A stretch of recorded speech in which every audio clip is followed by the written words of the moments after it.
My wife ran a secret rating system scoring my marriage performance for her friends. I exposed the humiliation, took control, ended the game, walked. They'd been rating me like a restaurant on review night.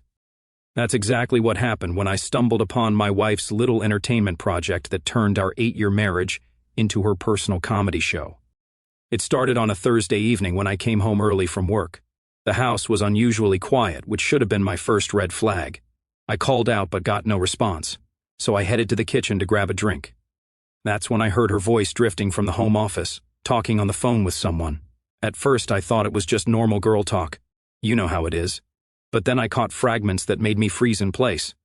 She was laughing, the kind of cruel, sharp laugh that makes your stomach drop, and saying something about barely managing a 6 this time. Curiosity got the better of me. I moved closer to the door. What I heard next changed everything. I swear, during the household skills category, I almost felt bad for him. She was saying to whoever was on the other end. He tried so hard to impress us last week when he made that dinner, but the girls were ruthless. 3.5 average. Can you believe it? My blood ran cold. Dinner last week. I remembered that night perfectly. She had invited her friends over and said it would be nice if I cooked something special. I'd actually put real effort into it. Made my grandmother's recipe, set the table properly, even bought wine to pair with the meal. I thought I was being a good husband. Turns out I was being evaluated like a contestant on some twisted game show. The intimacy scores were even worse, she continued, and I felt like I'd been punched in the gut. Michelle gave him a 2. Said he lacks creativity and initiative. The whole table agreed. I couldn't move. My own wife had been sharing intimate details about our marriage, about me, with her friends so they could rate me like some product they were reviewing online. The woman I trusted with everything had turned me into entertainment for her social circle. Next week is appearance and social skills, she went on, clearly enjoying herself. I told the girls to prepare their scorecards after that disaster at the company party last month. I'm expecting some pretty low numbers. The company party. Another night I thought had gone well. I'd mingled, made conversation, thought I'd represented us both proudly. Apparently I was wrong about that too. I backed away from the door slowly, trying to process what I'd just learned. 8 years of marriage, and she was treating me like a science experiment. Not just keeping her opinions to herself, but organizing formal evaluation sessions where her friends got to judge every aspect of my existence. The worst part wasn't even the rating system itself. It was the tone in her voice, the complete lack of respect, the way she talked about me like I was some incompetent roommate she was stuck with, rather than the man she'd promised to love and honor. I walked upstairs to our bedroom and sat on the edge of the bed, staring at the wall. How long had this been going on? How many times had I walked into a room where her friends had just finished discussing my performance in various categories? How many times had I smiled and made small talk with women who had literally scored my worth as a husband? Then it hit me. All those little comments over the past few months suddenly made sense. The way Jessica always smirked when she saw me. How Michelle would ask seemingly innocent questions about my hobbies, or work like she was gathering intelligence. The way they all watched me so intently during gatherings. Like they were taking mental notes. They were. They were literally taking notes. I heard her footsteps coming up the stairs, so I quickly grabbed a book and pretended to read. She walked in with that same smile she'd been giving me for months, completely unaware that I now knew what it really meant. "Hey honey, how was your day?" she asked, casual as ever. "Fine," I replied, not looking up from the book. "Just the usual." She started changing clothes, chattering about her day and her plans for tomorrow, completely oblivious to the fact that everything had just changed. As I watched her go through her normal routine, all I could think about was that laugh. That cruel, dismissive laugh when she talked about my barely managing a 6. Well, if she wanted to play games with scores and ratings, she was about to learn that 2 could play that game. And unlike her amateur hour operation, I was going to approach this with the strategic precision she clearly lacked. She thought she was running the show, but she had no idea what real competition looked like. Time to show her what happens when someone actually knows how to play to win. The next morning, I woke up with a mission. I needed to know exactly how deep this rabbit hole went before I made my next move. Knowledge is power, and she just handed me the keys to understanding exactly what kind of person I'd been sharing a bed with for 8 years. While she was in the shower, I did something I never thought I'd do. I went through her things. Not her phone, not yet, but her desk in the home office where she'd had that enlightening conversation the night before. What I found was worse than I'd imagined. There was a folder labeled Book Club Notes, innocent enough until I opened it. Inside were printed spreadsheets with dates going back months. Each sheet had categories across the top: physical appearance, household contribution, social skills, financial management, and something called romantic performance that made my jaw clench. My name was at the top of every single sheet. Below were columns for each of her friends' initials and their scores, numbers ranging from 1 to 10. I wasn't exactly breaking any records. Most of my averages hovered around 5 to 6, with some categories dipping as low as 3. But the real kicker was the comment section at the bottom of each sheet, written in her neat handwriting. Needs improvement in initiative. Wardrobe still lacking despite hints. Social awkwardness at dinner party. Jessica noted stammering during political discussion. I photographed every single sheet with my phone, my hands actually shaking with anger as I did it.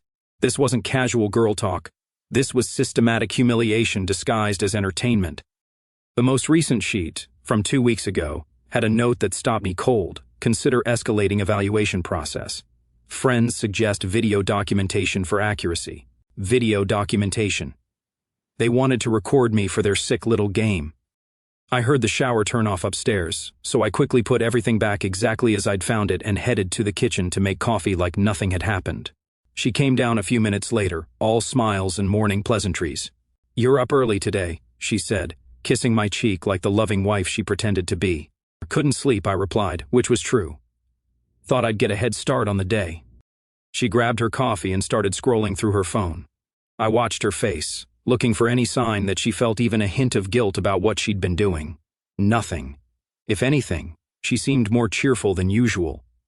"The girls are coming over Friday night," she announced casually. "Just a regular book club meeting. You don't mind making yourself scarce for a few hours, do you?" Book club, right. More like Rate My Husband Club, where I was the star attraction.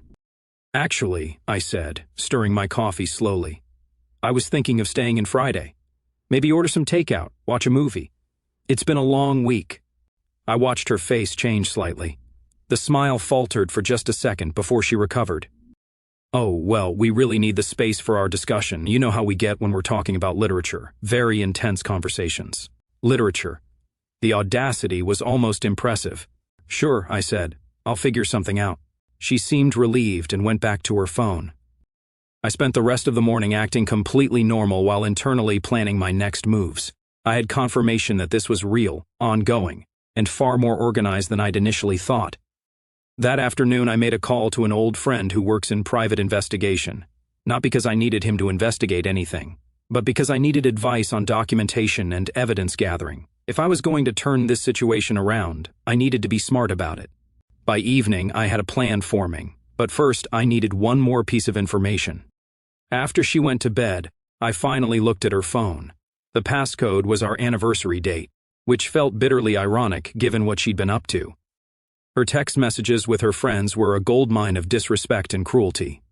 The group chat was literally called Rating Night, and the messages were brutal. Screenshots of the score sheets, laughing emojis responding to particularly low scores, and, worst of all, intimate details about our private life that she had no right to share. One message from 3 weeks ago read, "Poor guy actually thought the candlelit dinner was romantic, didn't realize he was being evaluated." The second-hand embarrassment was real. Another from Michelle, next category should be ability to take a hint. He'd score negative points. But the message that sealed her fate was from just yesterday. "Can't wait for tomorrow's session. I've got some new material about his performance anxiety that's going to crack everyone up." Performance anxiety. She was planning to mock something I'd confided in her during a vulnerable moment, something that had happened once, months ago, that I'd trusted her with because that's what married couples do. They support each other through difficult times. Apparently, I'd been naive about what marriage meant to her. I put her phone back and lay in bed next to her, listening to her peaceful breathing. She was sleeping soundly, probably dreaming about tomorrow night's entertainment at my expense. What she didn't know was that while she'd been playing amateur hour with her little rating system, I'd been taking mental notes too. Notes about her friends, their marriages, their insecurities, their problems, information she'd shared with me over the years because she trusted me. The difference was I'd kept that information private, because that's what decent people do. But if she wanted to throw decency out the window, then the rules of engagement had officially changed. She'd started a game she didn't know how to finish. I was about to teach her what real strategy looked like. Friday morning arrived, and I woke up with the kind of clarity that comes when you finally understand exactly what needs to be done. While she was getting ready for work, humming cheerfully about her upcoming book club meeting, I was putting the finishing touches on a plan that would make her little rating system look like child's play. The beauty of revenge isn't in the emotion, it's in the precision. I spent the day making phone calls and setting things in motion. My first call was to Rebecca, a colleague from my department who'd always been friendly and professional. More importantly, she was exactly the kind of woman who could make any wife feel insecure. "Hey Rebecca, I need a favor," I said when she picked up. "My wife's having some friends over tonight, and I need to get out of the house. Any chance you'd like to grab dinner and maybe help me pick out some new clothes afterward? I'm thinking it's time for a style upgrade." She sounded surprised but pleased. "That sounds great. I love helping with wardrobe choices. Want to meet around 7? Perfect. And Rebecca, would you mind if we made it somewhere nice, somewhere people might see us? I want to start putting more effort into my appearance." The hook was set. Next I called Sarah from marketing, young, ambitious, and the type who turns heads when she walks into a room. I asked if she'd be interested in discussing some business ideas over coffee tomorrow morning. Professional development, networking opportunities. Then I called Amanda, my recently divorced neighbor who'd mentioned more than once how rare it was to find a man who actually listens. I invited her to lunch next week to discuss her new business venture and offered to make some connections. Each conversation was perfectly innocent, professional, friendly, but when taken together they painted a very different picture. By the time my wife came home that evening, I was ready for phase 1. "How was your day?" she asked, setting down her purse and already looking excited about her evening plans. "Productive," I said, straightening my tie in the hallway mirror. "I'm heading out for dinner and some shopping. Decided it's time to upgrade my wardrobe." She looked surprised. "Shopping? You hate shopping." "People change," I said with a shrug. "I've been thinking about what you said about my appearance needing work. Figured I'd do something about it." The comment hit exactly as intended. She looked uncomfortable, probably remembering the score sheets where my appearance consistently rated poorly. "Oh," she said, clearly not sure how to respond. "That's good. Who you going with?" "Rebecca from work. She has great taste in men's fashion." I watched her face carefully. The name didn't register immediately, but I knew it would stick. Rebecca was attractive, successful, and single, 3 things that would eat at her all evening. "Have fun," she managed, though the smile looked forced now. I kissed her cheek and headed for the door. "Don't wait up. This might take a while." As I drove away, I could see her standing in the window watching me leave. Good. Let her wonder. Rebecca and I had an excellent dinner at the nicest restaurant in town, the kind of place where people from our social circle frequently dined. We laughed, talked about work, about life, about her recent promotion. To anyone watching, we looked like 2 people genuinely enjoying each other's company, which we were. After dinner, we went to the upscale men's store downtown, where Rebecca helped me pick out 3 new outfits that completely transformed my look. The salesperson kept commenting on what a lucky man I was to have such a stylish woman helping me. I didn't correct him. We took our time trying different combinations, Rebecca occasionally adjusting my collar or smoothing down my jacket. Professional, but intimate enough that anyone observing would draw their own conclusions. By the time I got home, it was nearly 11. The house was dark except for the living room light. I could hear voices and laughter coming from inside, so I knew the book club was still in session. Perfect timing. I walked in carrying several shopping bags from expensive stores, looking like a completely different man in my new clothes.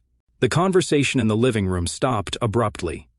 "Sorry to interrupt," I said, poking my head into the room where she sat with her 4 friends. "Just wanted to grab some water before heading upstairs." They all stared at me.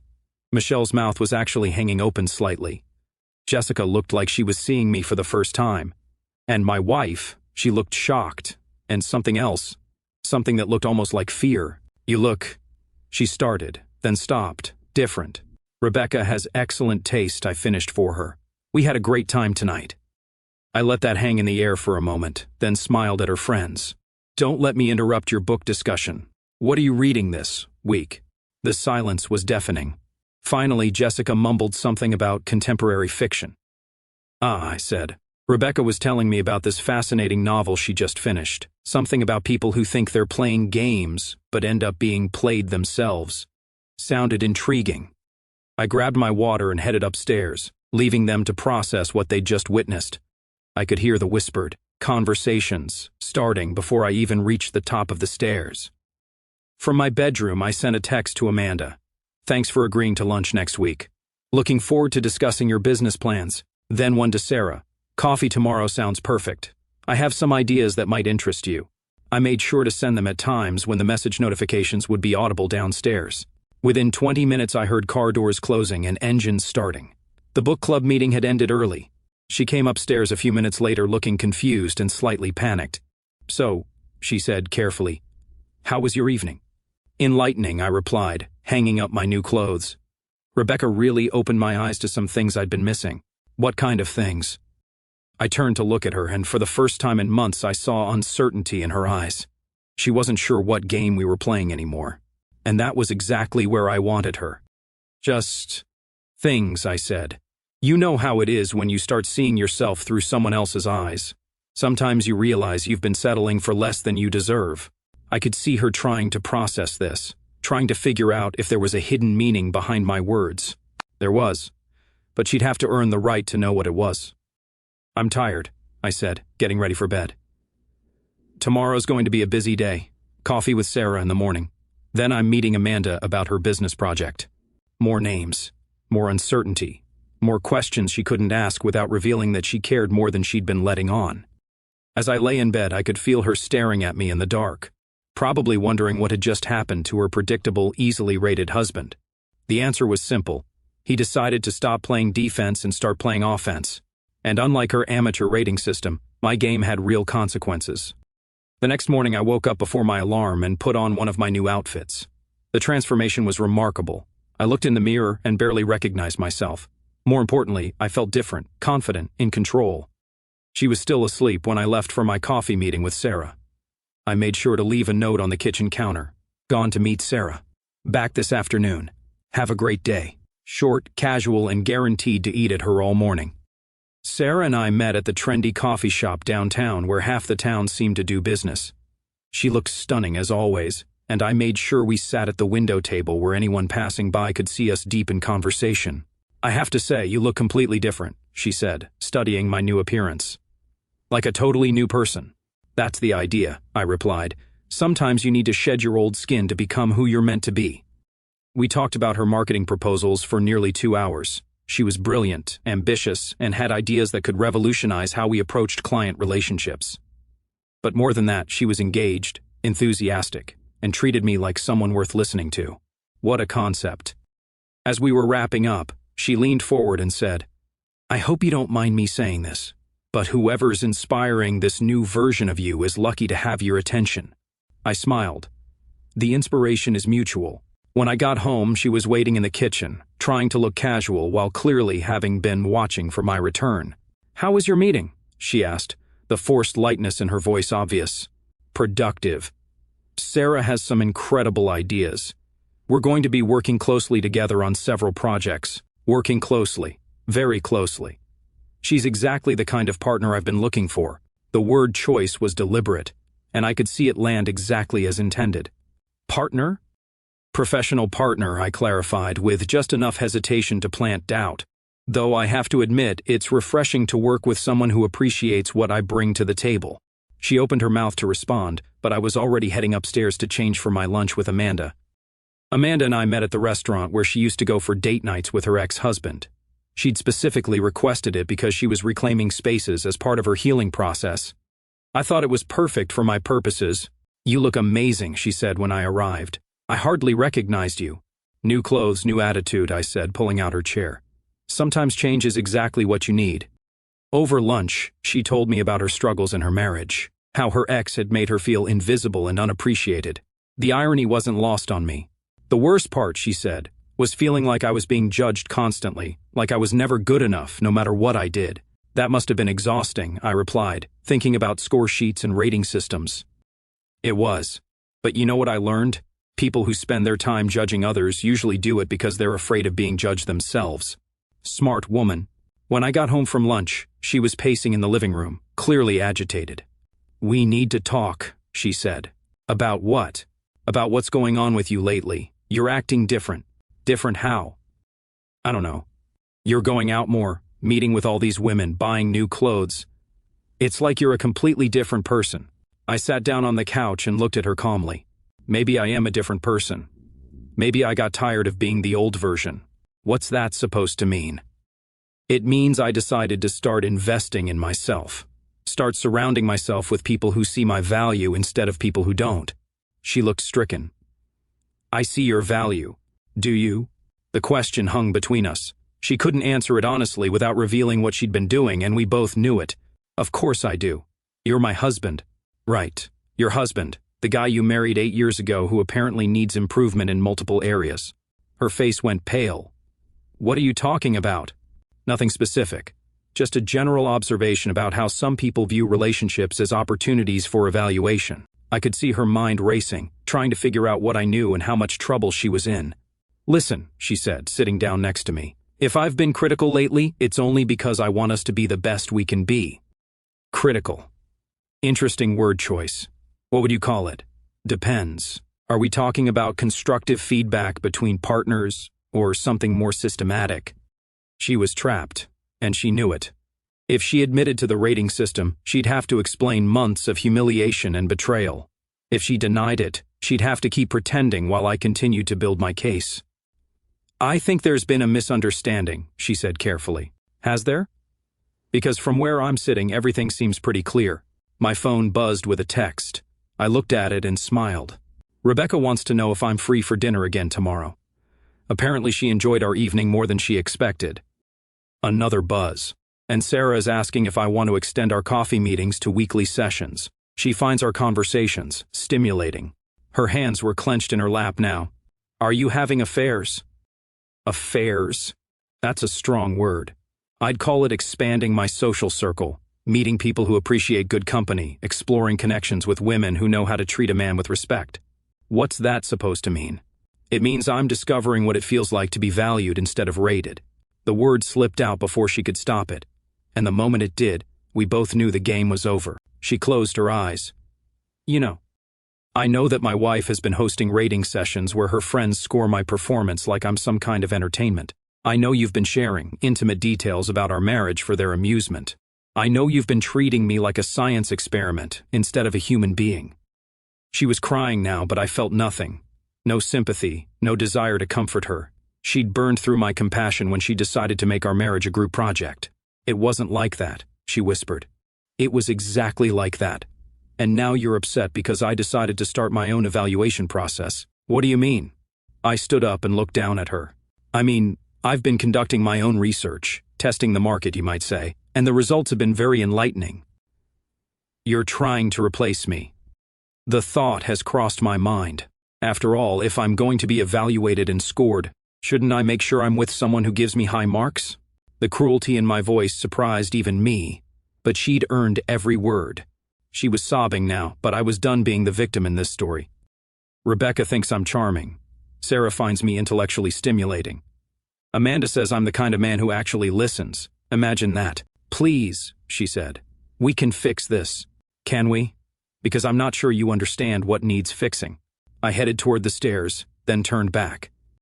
By the way, you might want to cancel next week's book club meeting. I'm planning my own gathering, and I think you'll find it much more educational than anything you've been hosting. The look of terror in her eyes told me everything I needed to know. The student was about to become the teacher, and class was about to begin. Sunday evening arrived, and I was ready for the final phase. She'd spent the weekend in a state of panic, trying to apologize, trying to explain, trying to minimize what she'd done, but I was past the point of accepting excuses.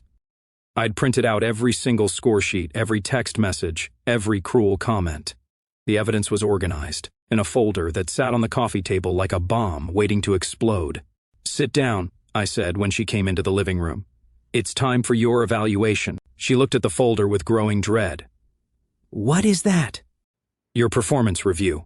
Since you're so fond of rating systems, I thought you deserved to see how you measure up. I opened the folder and spread the score sheets across the table. Her face went white as she saw her own handwriting staring back at her. Let's start with loyalty, I said, pulling out my phone. I'd give you a 2 out of 10. Loyal wives don't mock their husbands with friends for entertainment. Please, let me explain. Respect, 1 out of 10. Sharing intimate details about our private life for laughs shows 0 respect. I pulled out the printed text messages. Trust, also a 1. These messages prove you've been lying to my face for months. She was crying, but I wasn't finished. Now let's talk about the competition. Rebecca scored a perfect 10 in appreciation. She values intelligence and effort. Sarah gets a 9 in respect. She actually listens when I speak. Amanda earns an 8 in loyalty. She'd never betray someone's confidence for entertainment. Stop, she whispered. But here's the interesting part. All 3 of them have expressed serious interest in a more permanent arrangement. Rebecca said I'm the kind of man she's been waiting for. Sarah thinks we could build something amazing together. Amanda told me I'm everything her ex-husband wasn't.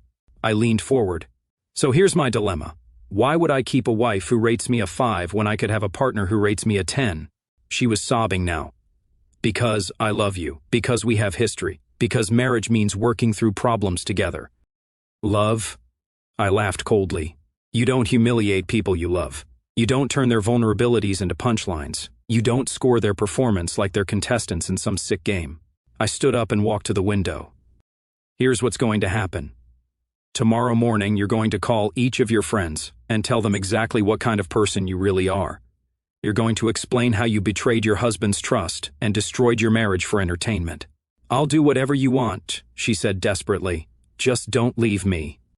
Then you're going to pack your things and move in with your mother while I decide if this marriage is salvageable. And you're going to think very carefully about whether you deserve a second chance, because right now I have 3 women who would never treat me the way you have. The silence stretched between us. Finally, she whispered, What do I have to do to fix this? Start by understanding that respect isn't negotiable, that marriage isn't a performance you get to critique, that some things, once broken, can't be easily repaired. I picked up the folder and handed it to her. Read these, all of them. Every cruel comment, every humiliating score, every violation of trust. And when you're done, ask yourself if you'd forgive someone who treated you this way. She took the folder with shaking hands. The difference between us, I said, is that when I discovered what you were doing, I could have destroyed you publicly. I could have sent these messages to your family, your CO workers, your mother. But I didn't. Because unlike you, I understand what loyalty actually means. What happens now? Now you learn what consequences feel like, real consequences, not the gentle criticism you thought you were giving me. I headed toward the door. I'm staying at a hotel tonight. When I come back tomorrow, I expect you to be gone. Use the time to think about what kind of person you want to be. Where are you going? Rebecca invited me to dinner. Said she had something important to discuss about our future. The look of devastation on her face was exactly what she deserved. Enjoy your evaluation, I said, and walked out the door. For the first time in months, I felt like myself again. The real me. The one who doesn't accept disrespect, who values himself enough to demand better, who understands that love without respect is just pretty words covering ugly treatment. She wanted to play games with my worth. Game over. I won. 2 weeks later, I was ready for the grand finale. She'd moved in with her mother as instructed, sent pathetic apology texts daily, and begged for another chance. But I had something much more impactful planned than a simple reconciliation conversation. I discovered that her next book club meeting was scheduled for Friday night at Jessica's house. All the usual suspects would be there, probably discussing how to handle the situation they'd created.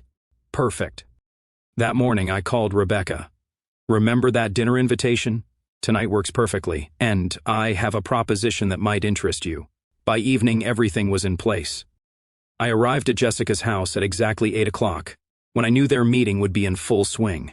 Rebecca was with me, looking stunning in a dress that turned heads. I knocked on the door.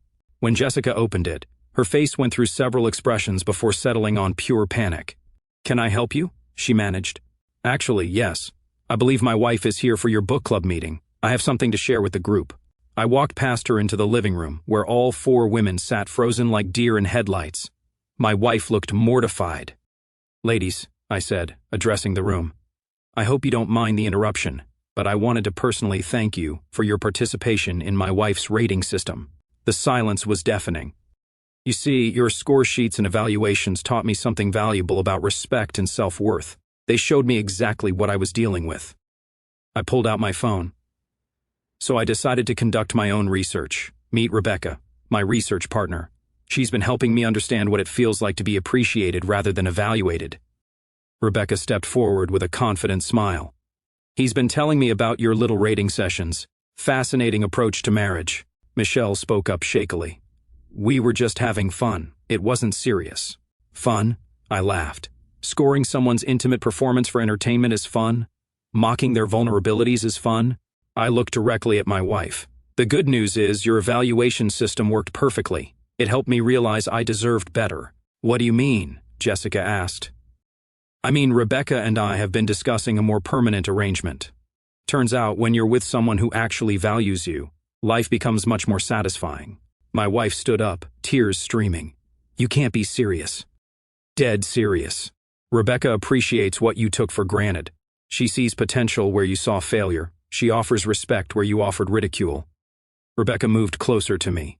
He's everything I've been looking for in a partner. Intelligent, caring, ambitious. I can't imagine why anyone would want to tear him down. The room was stunned. These women had spent months treating me like their personal entertainment, and now they were watching me walk away with someone who actually valued what I brought to the table. So here's how this ends, I said, addressing the group. You taught me that ratings and evaluations matter, that performance should be measured and compared. Well, I've done the comparison, and you all failed spectacularly. I turned to my wife one final time. You wanted to score me like a contest? Fine. But contests have winners and losers, and you lost. Please, she whispered. Don't do this. I'm not doing anything you didn't start. The difference is I'm finishing it properly. Rebecca took my arm. Should we go, darling? We have dinner reservations. Absolutely. Ladies, enjoy your book club. I recommend reading something about consequences. It might be educational.